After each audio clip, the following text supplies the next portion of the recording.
Oke. Iya, gimana Mbak? Silakan. Benar. Benar. Oke. Menggunakan Formula 1 kalau yang driver Lewis Hamilton, Mbak. Nggak tahu Lewis Hamilton ya. Oke. Nah, kapan kita menggunakan rumus yang ini, Pak? Gitu. Nah, teman-teman menggunakan rumus yang ini kalau kondisi kerjanya teman-teman persis seperti gambar yang di sini. Plek-ketiplek. Oke. Jadi si operator itu hanya berpindah, jadi lokasinya sama, dia hanya berpindah posisi saja. Yang misalnya semula sudutnya 30 derajat, dia bergeser ke sudut 60 derajat. Dari sudut 60 derajat, dia bergeser ke sudut 90 derajat. Jadi tidak ada perpindahan posisi dari seorang operator yang signifikan. Jadi misal saya berpindah dari lokasi titik saya di sini, mesin keduanya misal di pintu. Maka teman-teman nggak bisa menggunakan asumsi formula yang pertama. Karena ada jarak di sini yang bermain. Oke, at least katakan berapalah jaraknya? 5 meter gitu ya. Nah, itu kan jarak. Jadi teman-teman boleh pakai rumus yang pertama kalau kondisinya adalah plek-ketiplek seperti yang di sini. Ya, persis banget. Tapi kalau ternyata nanti ketika teman-teman kerja atau teman-teman kerja praktik gitu ya atau magang di industri kemudian ketemu ada kondisi satu operator itu melayani beberapa mesin gitu ya. Kemudian ternyata kondisinya tidak seperti ini. Ada jaraknya. Maka teman-teman gunakan formula yang kedua. Karena kita harus mengakomodir yang namanya moving time tadi. Ya, meskipun sedikit, katakan cuma 1 menit doang, Pak. Bapak kan pindah dari sini ke pintu kan cuma 1 menit doang. Tapi itu kan waktu. Dan kita kalau bicara produktivitas, kita tidak melihat satu satuan waktu saja. Kita akumulasikan dalam 1 hari. Gitu ya, 1 menit kita kalikan selama 8 jam. Atau kita kalikan selama 10 kali operasi. Maka kan di situ ada 10 menit. Gitu. Jadi kita melihatnya adalah total akumulasi waktu. Itu mungkin, Mbak. Sip. Oke, silakan Mas Helmi tadi ya. Iya Silakan, Pak, terima kasih. Ya, kalau saya ini lebih ke arah logika cara menangkapnya, bukan perhitungannya ya Pak ya, tapi ke permesinannya. Bisa dikembalikan ke sinkron servisinya gambar tadi Pak, yang 5 mesin. Oke, ini. Ya, ini tuh Pak kan apa namanya, satu orang mengendalikan 5 atau bahkan lebih mesin ya Pak ya. Nah, apakah dari setiap mesin ini ada keterkaitannya untuk memproduksi satu barang, ataukah di tiap mesin ini bisa memproduksi barang yang berbeda untuk meningkatkan productivity, Pak? Terima kasih. Oke. Nah, nanti teman-teman akan belajar lebih detail itu di mata kuliah perancangan tata letak dan fasilitas. Namanya PTLF. Itu kayaknya kalau nggak semester 5 ya semester 6. Nah, di situ nanti teman-teman akan kenal beberapa jenis layout gitu ya. Ada beberapa jenis layout yang dia mirip seperti ini. Oke. Tapi dia dikelompokkan untuk mesin yang sama, itu dikelompokkan dalam satu ruangan. Mesin dengan fungsi yang berbeda itu dikelompokkan di beda ruangan. Oke. Jadi ruangan-ruangan tersebut dedicated untuk prosesnya. Misal, kita mau bikin meja gitu ya. Kita mau bikin meja, ada proses drillingnya, ada proses bikin lubangnya. Oke. Maka untuk beberapa mesin drilling yang digunakan itu dilokasikan di satu tempat yang sama. Jadi one operator serves atau operates beberapa mesin yang dia khusus mesin drilling saja. Oke. Asumsinya kalau dia menggunakan beberapa mesin secara bersamaan, asumsinya dalam satu meja tersebut ada beberapa lubang yang mungkin dimensinya berbeda. Oke, sehingga diperlukan mesin yang sendiri-sendiri, sehingga kita tidak perlu setiap mau ganti diameter lubang, kita ganti mata drillingnya, misal.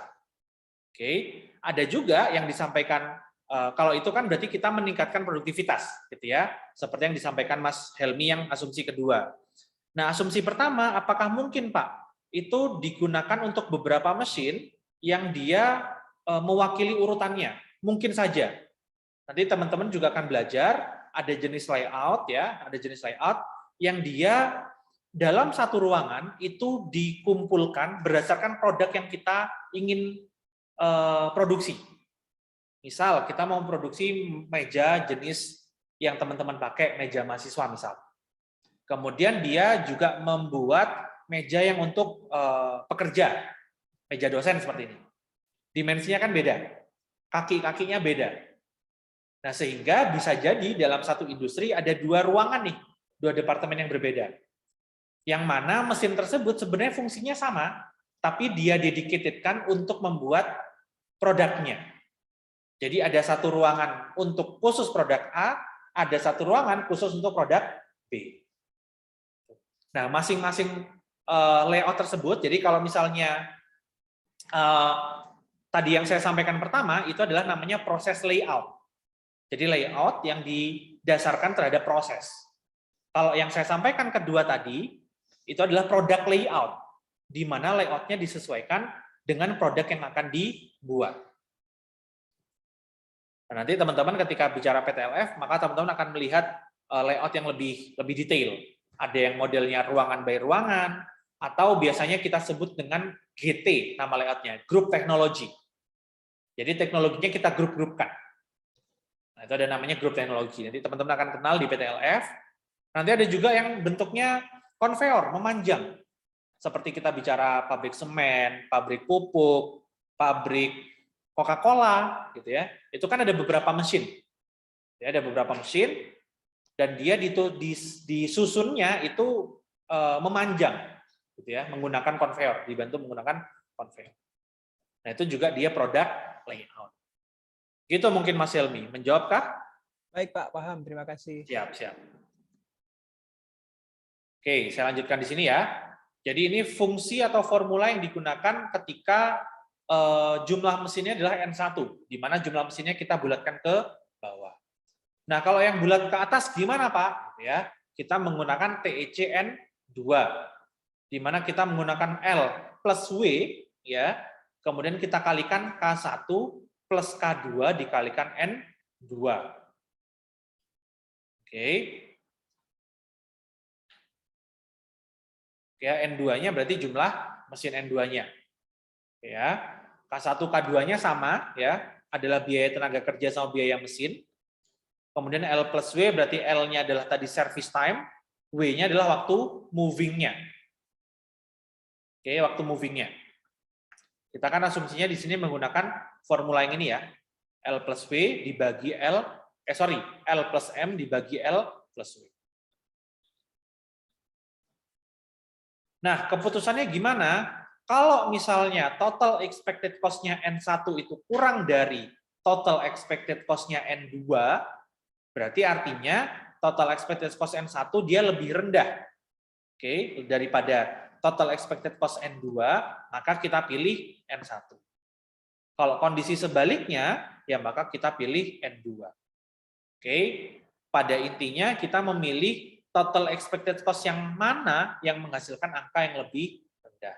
Kan kita ingin mencari, kalau biaya kan berarti kita harus hemat sebisa mungkin. Jadi kita keluarkan upaya kita seminimal mungkin. Kalau kita bicara profit, maka kita cari angka profit yang paling besar, sebesar mungkin. Gitu ya. Jadi kayak OR, teman-teman udah dapat OR 1 ya kemarin ya. Jadi kan fungsi objektif ya, fungsi Z itu kan cuma ada dua, ada minimum, ada maksimum. Gitu ya. Jadi kalau minimum maka kita bicaranya biaya, kalau maksimum kita bicaranya profit. Oke. Oke, kita masuk ke contoh soal ya. Masuk ke contoh soal. Di sini ada waktu yang dibutuhkan untuk kegiatan loading dan unloading. Berarti kita bisa masukkan dia sebagai kategori L atau servicing time atau setup time. Ya. Setup time-nya adalah 1,41 menit. Kemudian waktu moving-nya, ya waktu moving yang digunakan operator untuk berpindah dari satu mesin ke mesin lainnya adalah 0,08 menit. Oke, waktu permesinannya adalah 4,34 menit. Oke, kita tetap berpatokan pada gambar yang ini, di mana cycle time-nya itu lebih panjang daripada setup time-nya. Nah, kalau misalnya ketemu cycle time-nya lebih rendah, gimana Pak? Maka asumsi formula ini tidak bisa kita gunakan. Maka kita harus gunakan formula atau pendekatan yang lain. Gitu ya. Oke, maka kita berpatokan dengan kondisi yang ini. Oke, waktu permesinannya lebih lama daripada waktu loading-unloadingnya atau waktu setup time-nya. Oke, di sini diketahui direct labor cost-nya, jadi kita bayari pekerja kita itu, kita konversi dalam per jam gitu ya, misal kita bayar dalam per bulan, itu kan bisa kita konversi dalam jam gitu ya. Kita konversi dalam jam, ternyata biayanya adalah 8.500 per jamnya. Oke, machining cost-nya atau overhead dari mesinnya gitu ya, itu adalah sebesar 15.000 per jamnya. Oke. Nah, sekarang kita hitung. Kira-kira jumlah mesinnya berapa yang seharusnya kita beli atau yang seharusnya satu operator ini handle gitu ya. Kira-kira berapa jumlah mesinnya? Oke, kita jumlahkan L plus M, maka 1,41 plus 4,34 dibagi L plus W. 1,41 ditambah 0,08. Ternyata ketemu N-nya dia bentuknya desimal atau pecahan. Oke, sehingga kita akan follow fungsi yang tadi. Kalau kita ketemu N-nya adalah pecahan, maka kita harus pecah menjadi kedua N. N1 kita bulatkan ke bawah, N2 kita bulatkan ke atas. Oke, maka didapat N1-nya sama dengan 3, N2-nya sama dengan 4. So, kita hitung TEC N1 dulu. Ya, TEC N1 dia fungsinya seperti ini. Oke, maka L plus M tadi 1,41 tambah 4,34, dia adalah sebesar 5,75. Oke, karena dia satuannya adalah menit di sini, ya, maka kita harus konversi dia dalam bentuk jam. Hati-hati ya. Maka 5,75 dibagi dengan 60. Oke, lanjut. Dikali K1 plus N1 dikalikan K2. Hati-hati. Kalau kita ketemu operasi hitung yang seperti ini, maka kita dulukan yang perkalian dulu, kalau nggak ada kurungnya. Oke, ini kan kurungnya hanya di depan saja dan belakang. Sementara di dalam nggak ada kurungnya. Maka kita operasikan dulu yang operasi bilangannya lebih kuat. Antara penjumlahan dengan pengalian atau perkalian itu kan lebih kuat perkalian. Maka kita kalikan dulu. Maka N1 kali K2, ya, berarti N1-nya adalah sama dengan 3, K2-nya untuk yang mesin tadi adalah 15.000 per jam. Maka 3 kali 15.000. Oke, 3 kali 15.000, kemudian kita jumlahkan dengan 8.500. Hasil di sini kita kalikan dengan hasil yang ada di sini. Kemudian kita bagi dengan N1. Oke, kita bagi dengan 3. Hasilnya adalah 1.709. Waalaikumsalam. Nggak salah kelas kan, Mas? Oke, coba kita lihat di Excel.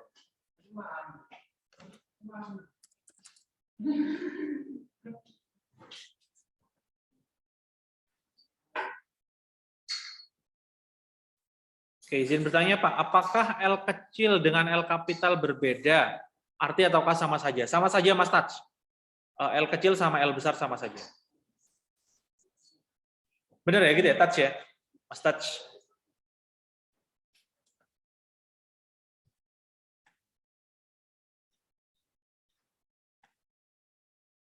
Oke, tadi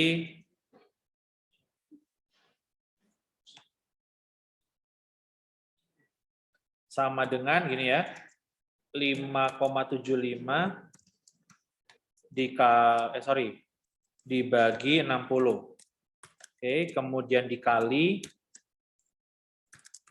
8.500 ditambah 3 kali 15.000. Ini ya. Kemudian dibagi dengan 3. Oke, benar ya? 1.709. Oke, teman-teman hati-hati kalau misalnya kita mainan dengan Excel gitu ya. Teman-teman hati-hati. Nah, ini dilihat kurungnya ya. Kurungnya kalau emang ini dioperasikan dulu ya dikasih kurung gitu ya. Kemudian untuk yang ini operasi hitungnya yang mana dulu yang dikerjakan gitu ya. Oh, yang dikerjakan yang perkalian dulu, maka yang perkalian dikurung dulu. Amannya seperti itu. Ya, jadi jangan biarkan Excel untuk berasumsi sendiri gitu. Jadi tetap kita yang arahkan perhitungannya mau seperti apa gitu ya. Oke. Oke, ini yang N1 ya, TEC N1. TEC N1.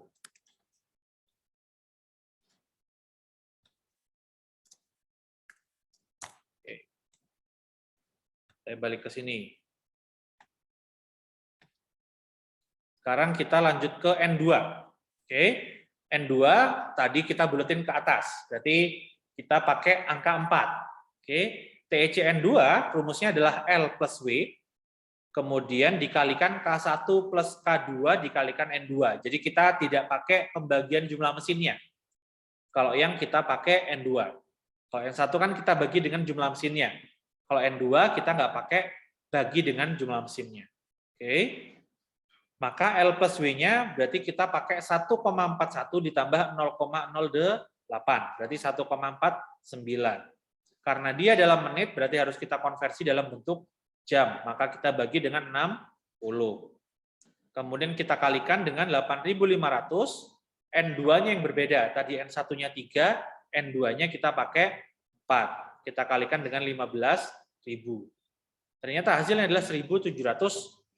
Oke, coba kita buktikan di Excel.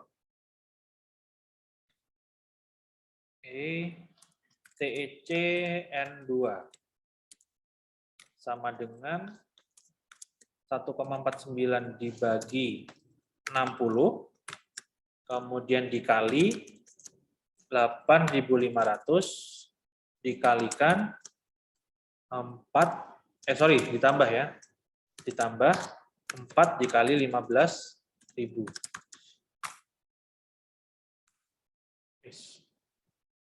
Kenapa nih?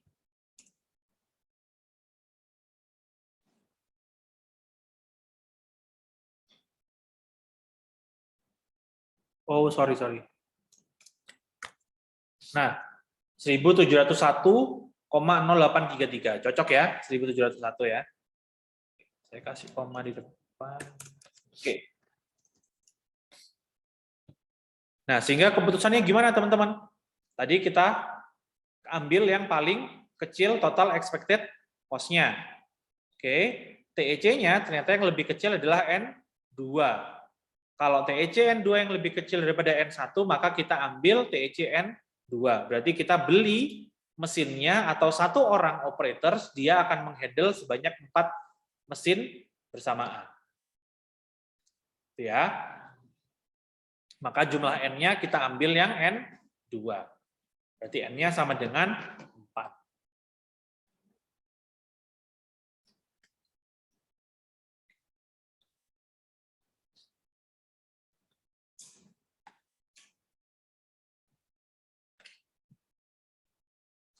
Oke, ini yang sinkronus servicing tadi.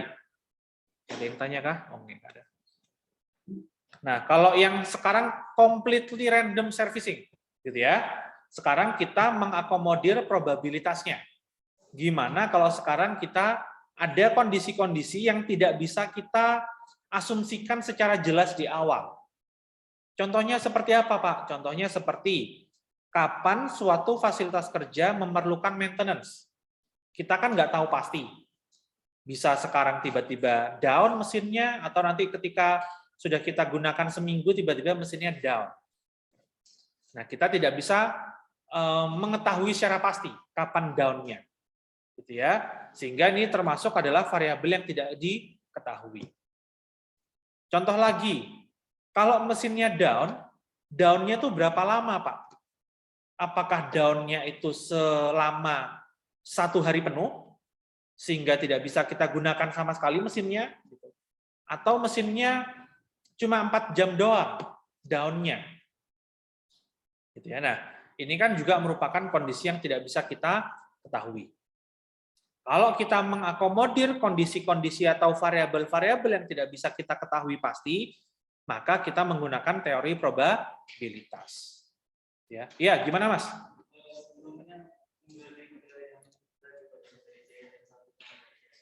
Oke, ini oke. Yang mana?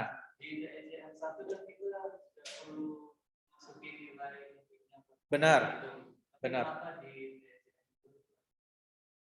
Oke. Nah, kenapa kok N2 mengakomodir moving gitu ya? Karena kan asumsinya kita kan bekerja dengan mesin yang lebih banyak. Oke. Jadi logikanya gitu. Karena kita mengakomodir mesin yang lebih banyak, sehingga waktu moving ini menjadi lebih berarti daripada kita hanya menggunakan mesin yang lebih sedikit. Sehingga matematisnya gitu ya, dia menggunakan untuk yang mesin jumlahnya lebih sedikit, dia mengakomodir yang L plus M-nya. Yang pure waktu setupnya sama waktu permesinannya. Tapi untuk mesin yang lebih banyak, diasumsikan waktu movingnya akan semakin lebih berarti. Sehingga dia mengakomodir L plus W-nya. Mungkin itu jawaban singkatnya. Oke, saya balik ke sini lagi ya. Sehingga hukum probabilitas dapat digunakan sebagai alat untuk menetapkan berapa jumlah mesin yang bisa dilayani oleh seorang operator. Oke, jadi kita akan mengakomodir beberapa probabilitas di sini. Oke. Probabilitas mesin down, oke ya, yang atau dalam kurung memerlukan pelayanan operator, memerlukan intention dari operator. Oke. 0, 1, 2, 3, ini adalah jumlah mesinnya gitu ya, relatif kecil. Kapan pelayanan dikehendaki dan berapa lama waktu pelayanannya, yang saya sampaikan di awal tadi, bersifat acak atau random. Kita nggak tahu itu kapan terjadi, gitu ya. Sehingga digunakan pendekatan distribusi binomial. Oke, nah ini mungkin flashback sedikit ya. Jadi ketika kita bicara distribusi, teman-teman, sebenarnya masing-masing pola data yang kita ketahui itu punya pola distribusi sendiri-sendiri. Jadi contoh misal data kedatangan customer ke supermarket misal. Oke, atau misal data tinggi badan pertumbuhan seorang bayi. Nah, itu akan punya pola distribusi sendiri-sendiri. Yang saya ingat kalau nggak salah, kalau pola laju pertumbuhan tinggi seorang bayi itu distribusinya pakai distribusi Poisson, seingat saya. Nah, kalau reliability seperti ini, itu distribusinya binomial. Sehingga teman-teman harus hati-hati, kalau teman-teman mau ngarang data gitu ya, kemudian sama pengujinya teman-teman atau pembimbingnya teman-teman, datanya diuji, kemudian ternyata pola datanya itu nggak seperti biasanya. Misal teman-teman bicara reliability, kemudian munculnya distribusinya ternyata distribusi normal. Nah, ini berarti tanda tanya. Berarti bisa jadi teman-teman main-main nih sama datanya. Gitu ya. Jadi saya sampaikan di awal, teman-teman mumpung di awal, sebelum teman-teman KP, magang, TA gitu ya. Pengumpulan data itu merupakan sebuah challenge memang dalam sebuah penelitian gitu. Ya, tapi yang saya ingatkan ke teman-teman, hati-hati. Kalau mau memanipulasi data, mau merubah data gitu ya, hati-hati. Karena begitu data dirubah, bisa jadi pola distribusinya juga akan ikut berubah. Sementara data itu punya nature sendiri gitu ya. Masing-masing data itu punya pola distribusinya. Gitu ya. So hati-hati. Oke. Nah, distribusi yang kita gunakan ketika kita bicara reliability di sini, itu kita mengikuti distribusi binomial. Ada yang ingat nggak distribusi binomial itu mirip pola apa?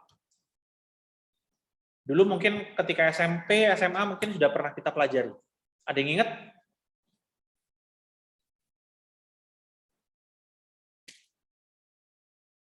Wah, nggak ada yang ingat. Dia bentuknya mirip segitiga. Ada yang ingat? Segitiga Pascal. Ada yang ingat? Oh, iya. Nah, jadi distribusi binomial itu koefisien depannya itu adalah mirip segitiga Pascal. Jadi 1, 1, 1, 1, 2, 1, 1, 3, 3, 1, 1, 4, 6, 4, 1. Jadi distribusi binomial koefisiennya itu mengikuti segitiga Pascal. Oke.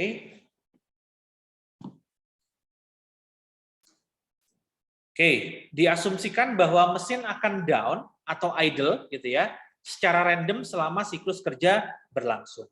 Sehingga kita perlu menentukan probabilitasnya. Oke, probabilitas kan jumlahnya 1 ya, atau 100%.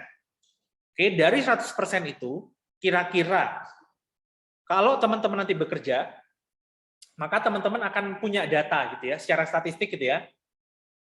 Dalam 1 bulan, itu berapa persen gitu ya, mesin itu bisa berjalan normal, kemudian berapa persen tiba-tiba mesin itu down. Oke, sehingga kita akan punya rasio P sama Q. Oke, di mana P itu adalah probability of running time atau uptime-nya.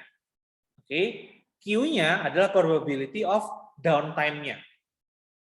Ya, jadi P itu adalah probabilitas atau rasio mesin itu bisa bekerja normal. Q-nya adalah probabilitas mesin itu down. Gitu ya. Di mana P plus Q nanti adalah sama dengan 1 atau 100%. Oke, sekarang kita punya contoh. Oke, silakan disiapkan Excel-nya karena kita akan sedikit menghitung-hitung di sini biar lebih mudah ya. Karena kita pakai ada pangkat di sini gitu ya.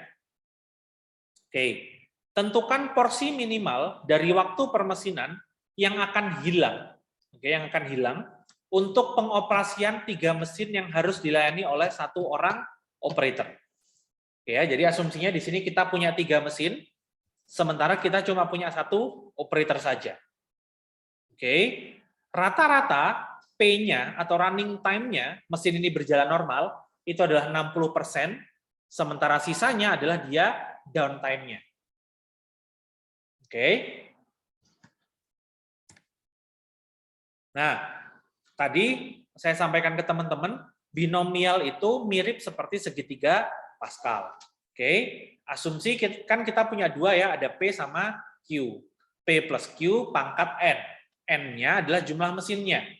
Oke, berarti P plus Q dipangkatkan 3. Oke, karena 3, maka kita lihat di segitiga Pascal, kalau 1 itu 1, 1. Kalau mesinnya 2, 1, 2, 1. Kalau mesinnya 3, maka 1, 3, 3, 1. Oke, maka di sini kalau teman-teman lihat P pangkat 3, koefisiennya 1. Oke, yang kedua dia pakai 3. Di mana P-nya pangkat 2, Q-nya pangkat 1. Berikutnya 3, P-nya pangkat 1, Q-nya pangkat 2. Yang terakhir Q-nya pangkat 3. Koefisiennya 1, 3, 3, 1. Oke ya. Nah, P pangkat 3 berarti kita pakai yang 0,6. Oke, 0,6 pangkat 3. Kemudian yang kedua 3P pangkat 2. 3 kali 0,6 pangkat 2. Q-nya 0,4. Plus 3P Q pangkat 2. 3, 0,6, 0,4-nya yang dipangkatkan 2. Yang terakhir Q-nya pangkat 3 atau 0,4 pangkat 3. Ketemu hasilnya 0,216, 0,432, 0,288, dan 0,064. Kalau dijumlahkan sama dengan 1. Oke, sekarang kita coba di Excel kita masing-masing, guys. Oke. Saya pindah ke sheet yang baru. Ini apa ya, kok baru berubah? Oke. Kita pakai asumsi 3 mesin, 1 operator. Ya. Kemudian P-nya adalah sebesar 0,6. Q-nya adalah sama dengan 1 dikurangi ini jelas 0,4 ya. 0,4. Di mana kalau saya jumlahkan dia sama dengan 1. Oke, kemudian kita pakai fungsi binomial tadi ya. 1, 3, 3, 1. Oke, satunya berarti kan sama dengan 0,6 ya, 1 dikalikan 0,6. Kalau pangkat tuh pakai ini ya, pakai power gini ya. Power 3. Oke, 0,216. Kemudian 3. Tadi kan berarti 3P2, Q-nya pangkat 1 ya. Berarti 3 sama dengan 3 kali P-nya pangkat 2, power 2. Kemudian kita kalikan Q-nya pangkat 1. Jadi nggak usah saya tulis ya. Oke, ketemunya 0,432.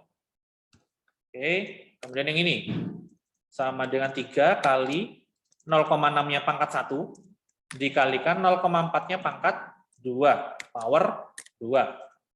Ini ya. Oke, kemudian yang terakhir berarti 0,4 pangkat 3. Ya. Sorry. 1 dikalikan 0,4 power 3. Ini ya. Nah, kalau saya jumlahkan, sum ini ya, berarti dia sama dengan 1. Nah, maksudnya apa Pak? Maksudnya, berarti maksudnya P pangkat 3 ini berarti ketiga mesin itu berjalan normal semua.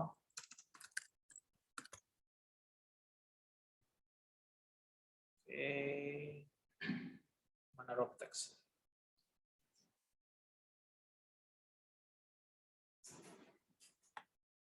Oke, tadi kan formulanya kan ini ya, P pangkat 3. Berarti kita punya mesin 3, di mana kondisinya? Kondisinya adalah P semua, 0,6 semua, artinya bisa digunakan semua. Oke, kondisi yang kedua adalah P pangkat 2, berarti yang 2 mesin itu bisa digunakan semua, yang down adalah 1 mesin. P2, Q pangkat 1. Berarti 2 mesin normal, 1 mesin down. Ini ya. Oke, kondisi yang ketiga. Kondisi yang ketiga adalah 2 mesin down, 1 mesin normal. Kan gini ya terhadap probabilitas ya. Kita kan menjabarkan semua probabilitas yang mungkin terjadi gitu ya. Oke. Yang terakhir adalah tiga-tiganya rusak semua gitu ya. Gimana?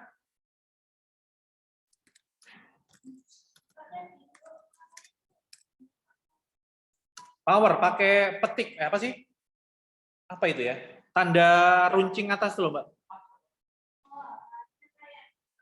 Nah, yang kayak topi kerucut. Power. Istilahnya bahasa Inggrisnya power. Oke. Ini ya 2 mesin down, 1 mesin normal. Kondisi terakhir ketiga mesin down semua gitu ya.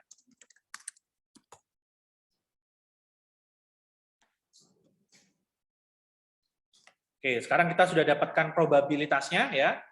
Sekarang kita lanjut menghitung berapa waktu yang hilang. Oke. Nah, teman-teman juga bisa, ini yang basic ya. Kita kan diajarkan di PropStat kan pakai tree diagram ya untuk menjabarkan apa kayak coin toss gitu ya. Itu kan kita pakai tree diagram. Boleh pakai tree diagram juga boleh, pakai yang binomial juga boleh. Kalau saya sih lebih suka pakai ini, lebih cepat. Jadi as long as kita tahu distribusinya, jenis distribusinya, maka kita akan semakin mudah mengkomputasi soal-soal yang mengakomodir probabilitas. Oke. Nah, sekarang kita hitung berapa jumlah waktu yang hilang. Oke, kita balik sini dulu. Saya besarkan dulu.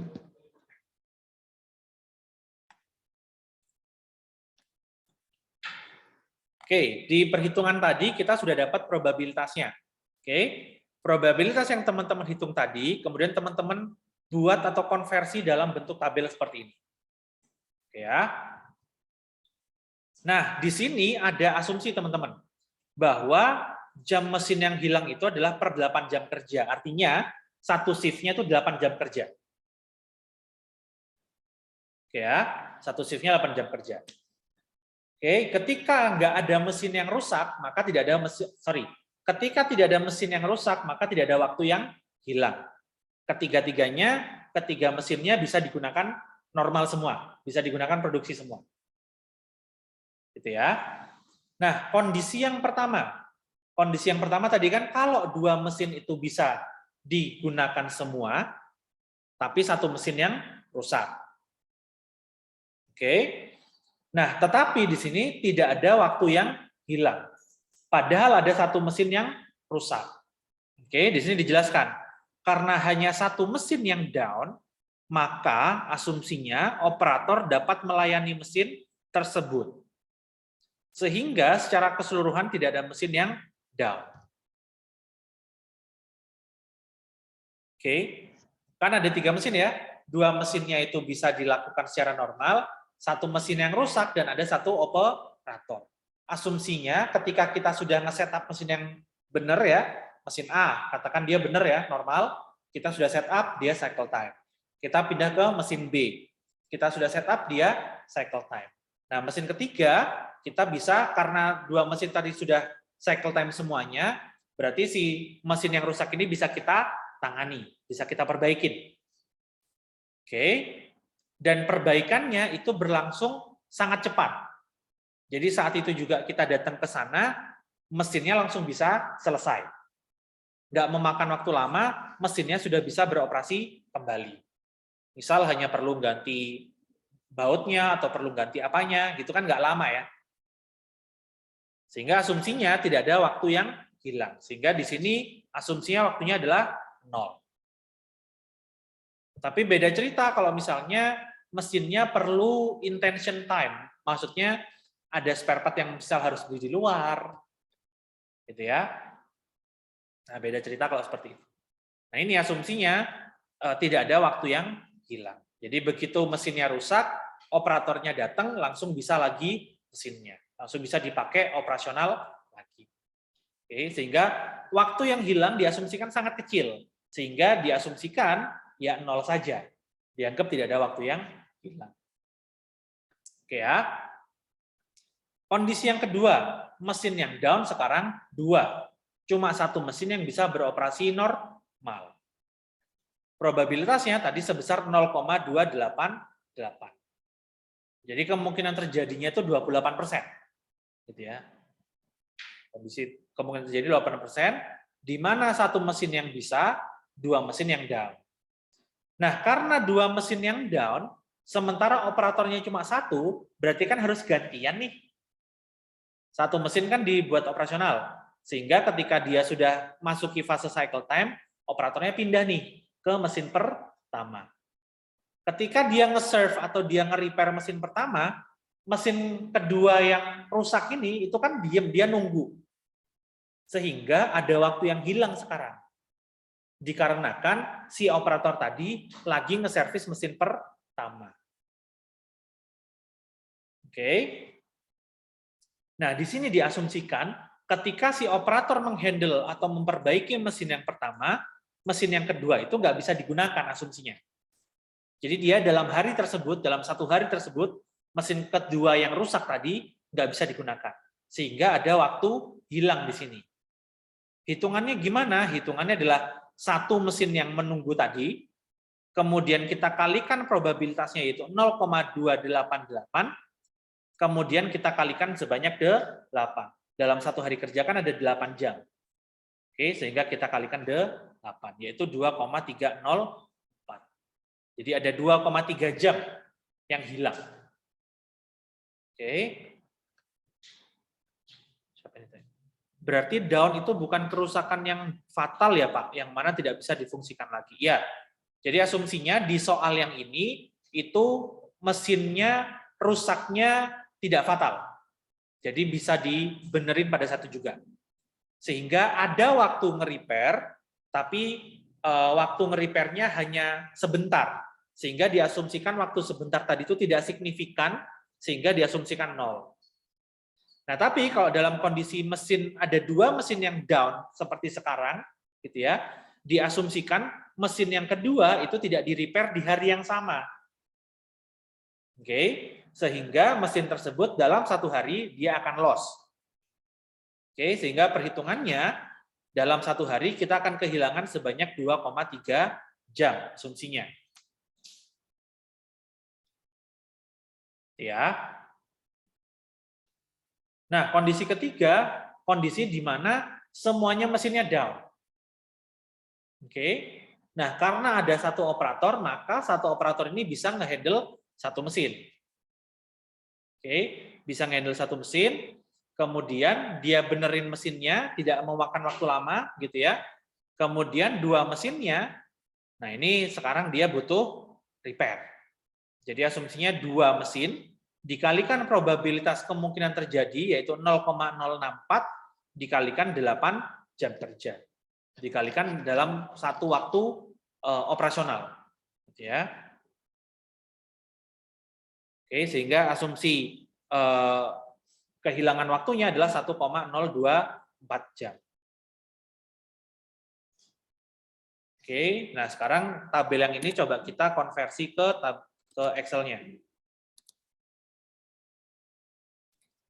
Oke, kita balik ke Excel. Oke, kita konversi sekarang. Mesin down. 0, 1, 2, 3. Ya, probabilitasnya kalau 0 berarti kita pakai 0,216. Kalau ini kita pakai 0,432. Ini kita pakai 0,288. Ini kita pakai 0,064. Oke. Ini probability. Oke. Berarti ini 0. Ini tadi juga 0 ya, asumsinya langsung bisa diperbaikin. Nah ini sekarang ada satu mesin yang rusak, gitu ya. Berarti 1 dikalikan 0,288 dikalikan jumlah jam dalam satu hari, yaitu 8. Kalau yang ini adalah 2 dikalikan 0,064, probabilitasnya dikalikan jumlah jam dalam satu hari kerja, sebanyak 8. Kalau saya jumlahkan, berarti ketemunya adalah 3,328. Oke. Nah, 3,328 ini nanti diapain, Pak? Gitu ya. 3,328. Nah, ini sekarang kita hitung nih. Nah, proporsi dari perhitungan tersebut di atas, maka proporsi waktu mesin yang hilang dikarenakan hanya satu operator yang ditugaskan untuk melayani 3 mesin adalah sebagai berikut. Jadi 2,304 ditambah 1,024 per 3 kali 8, 3 ini jumlah mesinnya, 8 ini jumlah jam dalam satu hari. Oke, dikalikan dengan 100%. Oke, coba kita hitung ya. Berarti 3,328 dibagi dengan 3 kali 8. Oke. Oke, maka 0,138667. Oke, kalau kita bikin persen, maka hasilnya adalah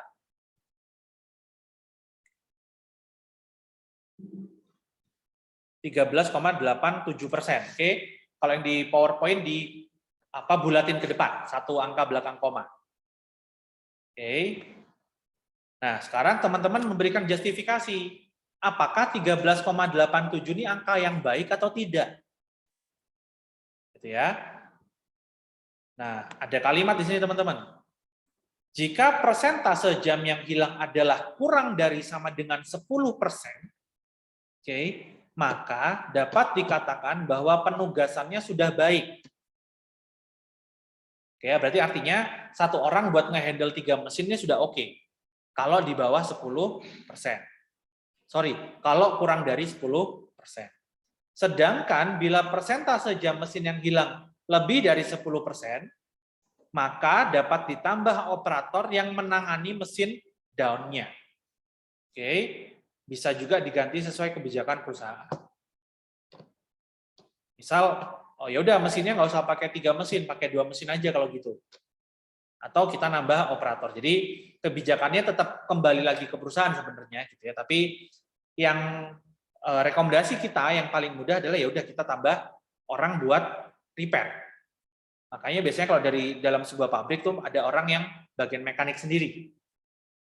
Jadi dia operasionalnya tidak mengganggu si operasional dari pekerjanya itu tadi.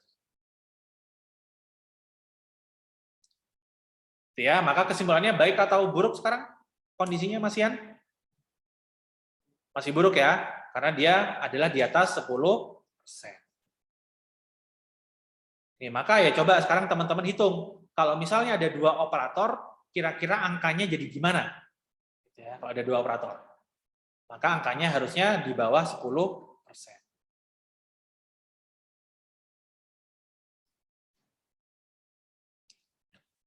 Oke. Nah, ini sekarang ada contoh soal, ya. Silakan coba teman-teman kerjakan di Excel-nya masing-masing atau di bukunya masing-masing, ya. Oke. Nah, ini kondisinya sekarang kita berhadapan dengan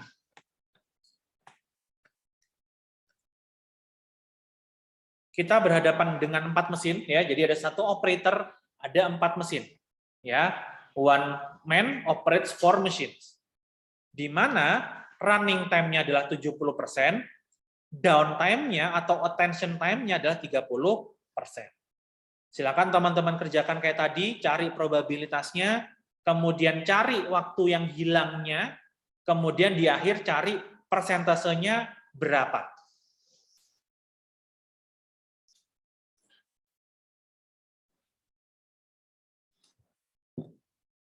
Oke, sekarang jam 14.21, 15 menit lah ya, cukup ya. Kita selesai di 14.36.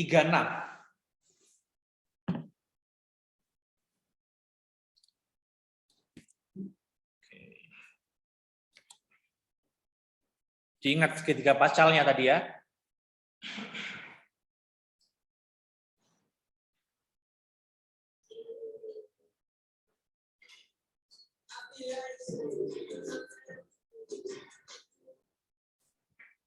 Oke, jadi gini ya, kalau kita lihat dari tabelnya, teman-teman bisa bikin gini ya. Jadi asumsi satu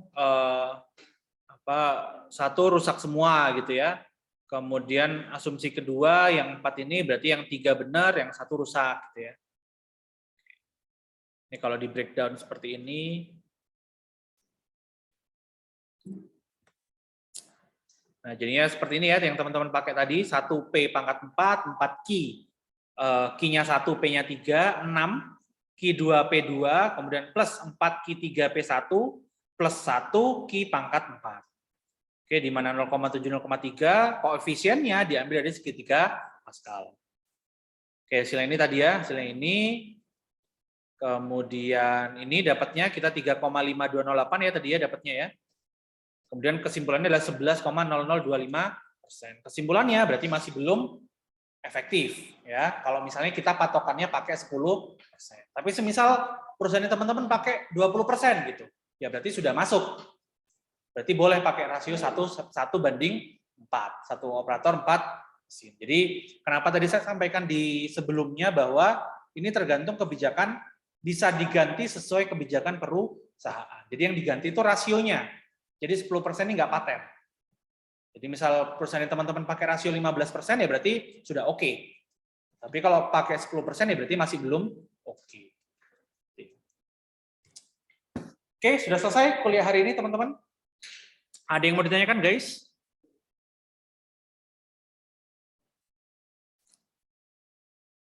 Sudah cukup Pak, aman. Siap. Oke, kalau sudah nggak ada, nanti insya Allah saya share ya, materi sudah saya share, tinggal Excel-nya aja nanti saya share ke e-learning ya. Kemudian jangan lupa ada modul ya, modul praktikum yang harus teman-teman kerjakan. Saya sudah naruh materi juga di e-learning, itu yang saya membahas detail mengenai masing-masing elemen gerakan. Kalau misalnya reach itu ada apa-apa saja. Kemudian kalau misal move atau hold ada apa-apa saja. Terus saya sudah ngupload video, ada 4 video, silakan ditonton masing-masing partnya, saya menjelaskan masing-masing. Sampai paling akhir saya menjelaskan ke hitung-hitungannya, dari TMU ke detik itu gimana konversinya sudah ada di video. Silakan teman-teman lihat gitu ya. Tinggal nanti teman-teman tugasnya membreakdown gerakan kecil-kecil dari video tersebut. Sudah ada yang mengakses videonya? Deadliner semua ini. Oke. Kemudian minggu depan adalah materi terakhir sebelum UTS. Minggu ke-7 nanti kita kuis, ya. Apa kuisnya? Enak gimana?